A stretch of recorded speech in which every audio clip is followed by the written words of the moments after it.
and welcome to Dialogue Options. My name is Ellen and I'm joined this week by Ford and Ben, and we're going to be talking about the hardest that we have worked to achieve something in a game. I'm not talking just about trophies, talking about any kind of gaming achievement. So Ford, if you're happy with it, would you like to go first, because it's kind of one of your stories that inspired this whole conversation in the first place? Yeah, sure. So it was like maybe back in February, I jumped back on, started playing Modern Warfare quite a lot. And I didn't realise that this was going to be such a long and arduous task at the time. But I figured, I started just unlocking a gold assault rifle here, another one there. And then I was like, well, why don't I start trying to unlock Damascus, which is sort of like the end game camo that you can unlock when you get gold on every other gun in the game. So yeah, I started working towards that, and it was one of the most painful things I've ever had to do. Mainly because of guns like weapons like the riot shield. Trying to get that in gold was a massive pain. All of the launchers, because you have to shoot down like probably 200 to 300 kill streaks with each one to get all of the challenges to that. But I did unlock it in the end, and I'm very happy I did. The issue is I haven't played COD since, so I've not been able to show off. I've not been able to show off my achievement. It's quite a bright skin though, isn't it? Yeah, I think it looks absolutely lovely. It's like sort of like blue and red. And when you do look at it in game, it looks like if you see someone with it, you know they're quite a good player. But at the same time, I don't know if it was worth it or not. It's like in Fortnite where there's certain skins that people just associate with, oh, you don't play this very often. And then there's others that it's like, I'm going to take you seriously. If I saw someone running around with that, I'd be like, I am going to run in the opposite direction, because I'm still playing with pretty much one of the base skins that you just get given for buying the battle pass. So I'm not going to mess with someone. I'm talking to two people who bother to actually look at the skins. There's always going to be Have this green flashing. I've put a skin on my Growl, and that's about it. I always see like the green like pulsing LED in the menu saying you've got stuff to look at. It's like, cool. I don't care. I wish I did. I love Modern Warfare, but skins for me have always been like something which I think maybe when I was a bit younger I had similar experiences with Ford, where I'd grind for something and you'd be like, what now? But I've got it. I don't. It's like the dog catching its tail, right? Like you sort of get there. You sound like you're describing the entire premise of Animal Crossing is it's grinding, and then you get the piece of furniture, and then you can't actually do anything with it, and you're like, that's nice. I think the reason I decided to go for it was because I didn't really love Modern Warfare at first. Back when I played it for the multiplayer review, like way back in October, I kind of fell off it quite quickly. But then I got back into it and thought, actually, this is quite a solid just multiplayer experience that COD hasn't delivered for a while. So I was just like, well, why not try and use every single gun in the game? And then it just sort of gave me something to work towards, especially since we then went into lockdown. It was just sort of something to keep me busy. How long did it take? Do you have a rough estimate of how long it took you to get it? About 3 months or so. Playing, there was a lot of double XP week, like 3 or 4 double XP weekends during that. If it wasn't for them, it would have taken me longer. And there was I was playing probably on average maybe 2 or 3 hours a day. And have you not played it at all since you got it? Have you genuinely put down the controller? I've played maybe like 2 matches. Oh. Do you feel pressure to play well if you're playing with that skin though? Not really, but I kind of want to jump back in now, and I think my next stop is going to be trying to get a nuke, because you have to get a 30 kill streak for a nuke without kills from normal kill streaks. So it has to be 30 kills with your guns, and while grinding for Damascus, I got a 28 kill streak. And didn't hit 30 for the nuke. So I think I can be satisfied when I get a nuke. I kind of ignore stuff like that. I always see the challenges at the side when I play Warzone, and I kind of, if I get them, it's by, I didn't realise I needed to do that, but I did it, so here we are kind of thing, rather than me grinding for it. But I can see why that sort of thing is appealing, especially when it's a skin that looks that pretty, because it does look really nice. Especially on the knife, it looks real cool. Yeah.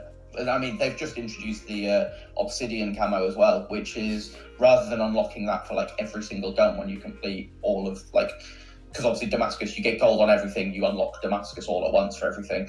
Obsidian, you have to get something like 15 kills in 300 different matches with each individual gun. to get Obsidian on each weapon. So the camo looks really nice, but it can go in the bin. I'm not doing that. I was going to say, what's the kind of line between that's a big challenge, but I'm going to try it, to absolutely not, I'm not going to waste my time with that. I think that's the line, Damascus to Obsidian. Like, we found your point. There you go. Yeah. Exactly. And it's the fact they didn't introduce it until, like, I think it was mid-April or start of May. So the game's already been out for 7 months at that point. So it's like, and none of my progress from before, none of the kills I got with the guns up until that point had counted. So it's like starting afresh and having to get 15 kills in 300 matches with every gun is ridiculous. Oh. No, thank you. I mean, at least we're going to get to see some nice footage of the Damascus skin. That's one. Yeah. You at least get to show it off now, if not in That the is actual true, game. yeah. I've got an excuse to jump in and play it. I might get it from a loadout drop in Warzone just to show off even more. Oh, please do. Play on a team with us, and then we can run around with someone with a cool skin, and our street cred will shoot way up. It's interesting because obviously, like, talking about Modern Warfare and the kind of Ford pushing through and actually achieving something he put his mind to reminded me of Rayman Legends. I consider Origins and Legends, like, the amount of time I put into that game, as well as like the achievements I got for them, to be some of the, like, my favourite hardest achievements. Like, both of them are like fantastic platformers. I'd say I still argue that Rayman Legends is the best platformer of this generation, especially when it comes to 2D. I just absolutely adored that game. It's got a wonderful art style. The problem is, I'm one trophy away from the platinum, and I know I'll never get it, because what you had to do to get that platinum was to reach you had to get a certain amount of, like, points on the board. And because that game had procedurally generated levels to do every day, I think somebody worked it out. For you to get that trophy, you need to play it for about, I think it was like a month or 6 weeks, but each time being in the top 1% of players in the world. If you weren't in the top 1% of players in the world in that day, it would take considerably longer, because you're getting less points on the board for where you place. And I put in, I'd say I did play that game for a month. I just reached a point where it's like, I can't do it anymore. I love this game. Playing it like this. You have to cut yourself off. Yeah, playing it like this was starting to make me hate it. But I got everything else in that game. Like Origins, I got the 1000G on Xbox 360. Legends, it's literally every other trophy, barring that one. But then it sort of, it kind of sticks there, and you're a little bit like, oh, what if? And actually recently I got some video capture for you, Ellen, of Rayman Legends. I realised I'd lost my save. So even if I wanted to go back and try and, like, again, we've got more time now. It was just like, no, it's gone. Although maybe that was the game telling you, like, no, just step away, Ben. Yeah, this is not, you're done now, you're through. Move on with life. I'm cutting you off now. I think that's the problem with trophies and achievements like that, where you have to compete against other people. Like, I remember, I think it might have been Call of Duty World at War, maybe, I think had an achievement to be, like, top of one of the multiplayer leaderboards. But what they didn't foresee is that was just going to get infested with hackers. So it was never, ever going to be achievable. So, like, hardly anyone's ever... I think it was World at War. I might be wrong on that one. But stuff like that, it just seems a little like a misstep from the developer, because no one's going to get them. I think, and I think in this instance, like, I think it's one of those weird ones where obviously it is just a time investment. And I think it was like you were sort of saying as well with Modern Warfare, when it comes down to it, like, a lot of these things are just time investments. Like, you will get there eventually if you're willing to put in that time. But, like, at what cost to your actual enjoyment of the game? I think that's the overriding message here is we've got these achievements, but at what cost? There's the title. Yeah. And it should be little pictures of us all just sobbing. I think is the only way to go in this. I'm there just thinking about it now. Oh, there's genuinely a part of me. I had a similar experience with Assassin's Creed Black Flag. I'd got 99% through that game, and the only thing I had left to do, like all the collectibles, everything else, the only thing I had left to do was a ship battle, but it was 2 ships versus your one. I could never do it. And that is genuinely one of the reasons why I have played Assassin's Creed a lot less since Black Flag, because I just reached a point where I was like, can't do that to myself again.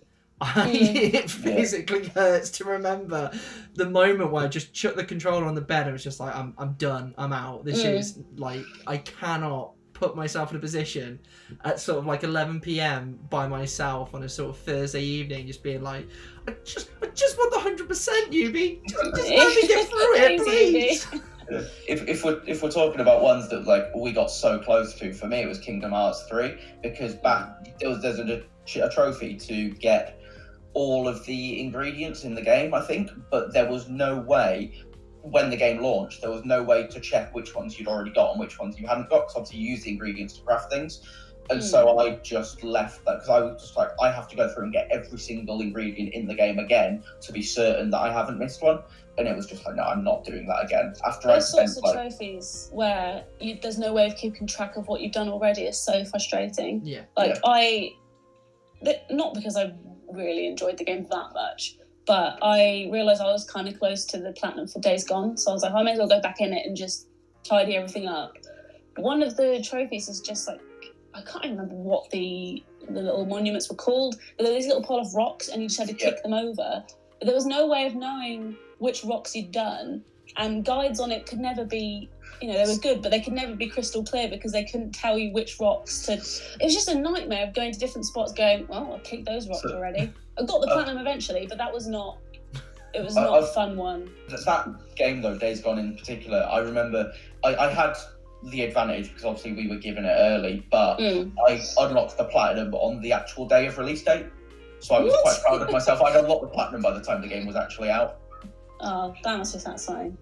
One thing I was thinking when you were saying like not wanting to do certain things to yourselves again with regards to games, I was talking to Ford just before we started this, and one of my stories that I was going to bring up in this is finishing Bloodborne, but in particular there were a couple of bosses that were super difficult in Bloodborne. But that then reminded me that to talk about them, I then have to go back into the game and, if not beat them, I have to at least give them another go. And the thought of that is just giving me flashbacks, because there's 2 in particular. So I played Bloodborne with 2 other people. I was living in New Zealand, and I was me and my 2 friends just for some reason decided we wanted to take on Bloodborne with like a, you die, you pass the pad kind of thing, which obviously meant we were passing the pad a lot. But there were 2 bosses in particular. Like I messaged them to check. I was like, just to check if these are the 2 that made us hate our entire lives. There's one called Shadows of Yharnam, which is 3 bosses at once, so they all have their own health bar. They'll have their own very long health bars. And there's like one that's kind of melee, like he's got a katana, so he gets you when you come close. There's one that I think shoots spells at you. I think they're like fireballs that go in multiple directions. And then there's another one that breathes fire at you. So it's just one of, those boss battles where it's literally just like your thumb hurts from how much you've been push and dodge. Like that's all you can do. It's just dodge, dodge, dodge, dodge. Oh, I've got a quick hit. Dodge, dodge, dodge. And it's like you drain all of your health potions. You drain all of the like long range, like the bullets in your gun, that kind of thing. And it took us so many tries to beat them. And also the like second to last boss, which is Gurman the Hunter. That I lost track of how many times we died doing that. But the time that we beat him, I was the one who was fighting him when we beat him, and we had next to no health. He had next to no health. We had no potions left, and we had 1 bullet left in the gun, and I managed to shoot him and he died. And it was like, I'm not even going to say it's the best achievement in a game. It's the best achievement in my life. Like, we all just like erupted because it was like, I cannot believe we finally did it. It's getting to the point where it was like, no one wanted to say, shall we just stop? But we were all thinking like, God, this is not fun. It stopped being fun after the 3rd or 4th time we tried to fight this guy. But there's people who are overpowered, so they just smack you and you're dead. It's like, that's just not even satisfying. He doesn't whittle away your health, he just obliterates you. So what was the celebration like when you finally beat Bloodborne? Like the 3 of you together? I think it was a mixture of elation, but also like what do we do now? Because it like consumed our lives for that. We got through it quite quickly, but I think that's because there was 3 of us. So everyone struggles on different bosses in that game. I find like some are just universally hard, but others you will talk to someone and they'll go, "I got through that straight away," and you think, "Why did I struggle so much?" So I think having 3 of us to pass it made me, and it was quite an even split as well of who defeated what boss. So I think it was a mixture of like, thank God that game was so hard, but the last boss wasn't that difficult, so it was a bit of a weird one to end on. I can't remember what that beast is called, but it's straight after German and it's not quite as tricky, so it was a little bit like, oh. But also, can't believe I finished that game and I never want to do it again.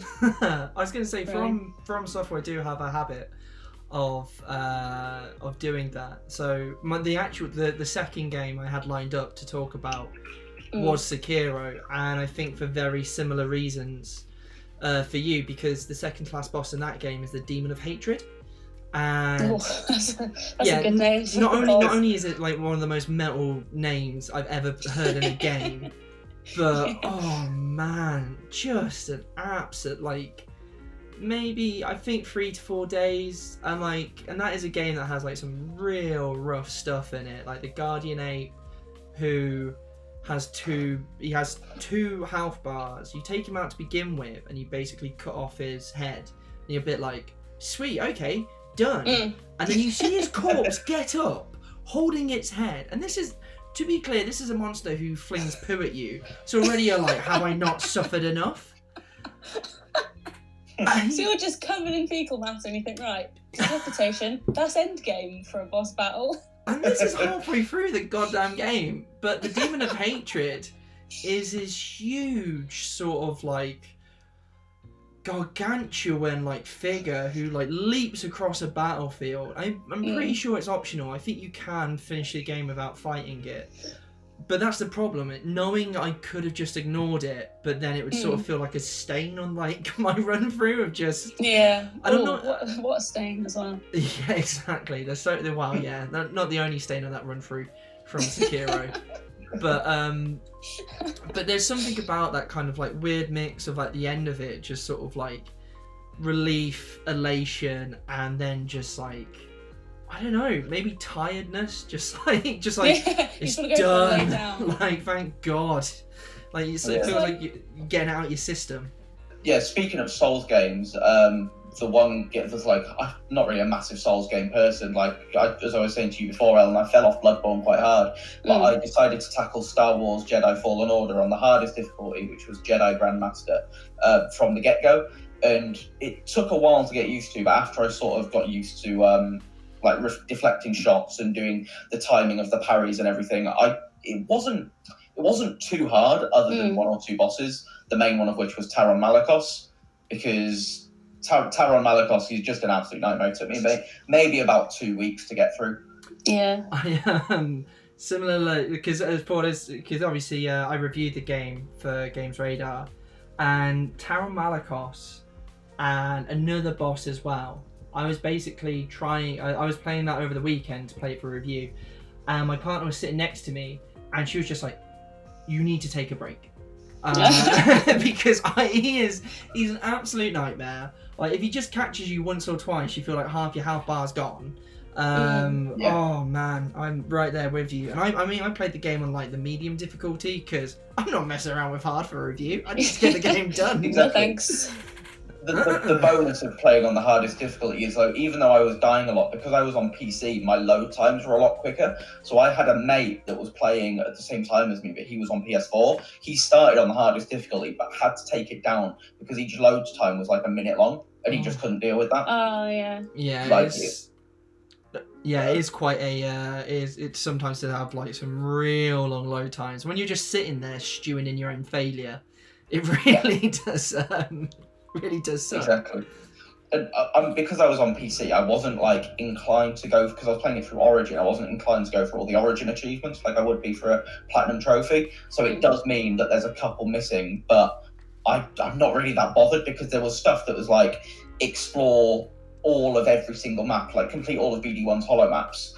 But a lot of them, it was so easy to just miss off like a couple of meters of map that wouldn't get unlocked. So you'd have to go through and retread all of the ground. and it's just like as soon as I beat the story in that game, I was happy with myself. I was very satisfied. Yeah, I found. Oh, you go ahead, Ben. I was going to say, it is an achievement in and of itself, getting to the end of that story. Sorry, you'll have to excuse my cat. She keeps popping in and out. Yeah, she wants to. Mitzi, what's the hardest gaming achievement you've ever done? We played Walking Dead. Oh no. She's off again. She doesn't want to answer. She doesn't like to brag. Exactly. She's very dignified like that. She finds it very unbecoming to sort of talk about achievements in the way we are. A real lady never reveals how many platinum she's got. That's wow. But yes, although as you said, Ford, in terms of those achievement requirements, that's my game. I got the platinum before it come out because I just got so fixated on some of them. The problem is there's an achievement in that for the terrarium, so you have to get all the plant seeds and put them in the terrarium. Talking about this in the office. Oh my lord! Because not only do you have to collect them, you have to wait for them to grow as well. So when you're in the end game, like I was literally having to turn the game on and leave it running just so I could get this bloody achievement, which would then unlock the platinum. That's such a sad one. There's nothing worse than getting a platinum but ending on a really lackluster trophy. Yeah. Like kicking rocks over. It's just like, oh good, that's what got me the platinum. Because in the narrative of this game now, for me it's like Cal Kestis managed to, his journey has just begun. It's, you're a Jedi now. And then he stood around on a planet for 2 hours doing spaffle. The one I was going to use as my other example was I got the platinum for Horizon Zero Dawn, and one of the trophies is to get, I can't remember, so they have training grounds and there's like 3 different ratings you can get on each. I think it's like half sun, full sun and blazing sun or something like that, and you have to get the highest on all of them. And it's another one of those ones where I feel like people found different ones difficult depending on what type of weapons you'd prioritise throughout the game. And I remember getting to that and realising that I just had not used the rope caster at all. Like, it just wasn't a weapon that I felt like I needed in the way that I was playing. So I had to learn how to use that and master it to get that. And some of those trials were insanely hard. And the closest I'm not much of a rage quitter, but I did put down the controller very hard. I'm just surprised you were making Horizon harder than it needed to be without using the rope caster. Is it the rope caster? The one, because there's one that lets you set little traps on the ground. That's the trip caster. I use that one all the time, and I never use the rope caster because the rope caster was the one you used to take off what the big massive tie them to the ground. Yeah, or like you use it to pull out certain armor panels and stuff. Yeah, I just never use that for some. I feel like that's the case with most people. Like, in the same way that you'll pick light weapons or heavy weapons. That wasn't my go-to. It wasn't in my little roster of immediate weapons to go to. I like doing the trip caster because I liked hiding and kind of whittling down health of certain. I like the stealth option in that game. When you had to do the training grounds, I was going to say, you can't do that. Sorry, I kept talking over you there. I was going to say, when you brought it up, I haven't played Horizon. I reviewed it for OPM when it first came out. I haven't played it since then. I did get the platinum for it because I was super into it at the time. But you bringing up the trials reminded me there's one in the jungle where you've got to, I think, take out enemies without being spotted under a certain time limit. And it's the time limit ones that are so hard because I think I'm thinking of the same one as you. The last trial area has all of the different missions or trials, whatever they're called, in a really close area. So you'll get spotted by a monster that's intended for a different trial. And if it comes for you, it's like, well, I'm not going to make that time limit because the time is so slim that you need to be able to do it in to get the top achievement. It's just insane. Yeah. But that was another one that getting that, I was like, oh, I'm so proud of myself. There's no one around to applaud me. But I gave myself a little clap because that was an achievement and a half doing that. We can give you a clap now, Alan. Oh, thank you. Oh, that's a nice way to round up the videos, giving everyone a clap for their achievements. I was going to say, to be fair, for everything we've mentioned, we all deserve a clap. Exactly. Ford for your Damascus, congrats. Thank you. Ben for stepping away from Rayman, congratulations. Hey, I finished Shakira as well. I actually did finish. Congratulations. I realised I never finished the story, which was I killed the demon of hatred, and then I finished the game. What point to end on? Well done. Congratulations. Bravo. Thank you for chatting with me today, guys. It's been very telling, this conversation. I feel like I've learned a lot about you both. Thanks for having me. Yeah, thank You're you. welcome. I look forward to seeing what achievements people put in the comments below, and obviously if you have any suggestions for future videos, please pop those in there as well. Subscribe to Games Radar, and thanks for watching. Bye. Goodbye. Bye-bye.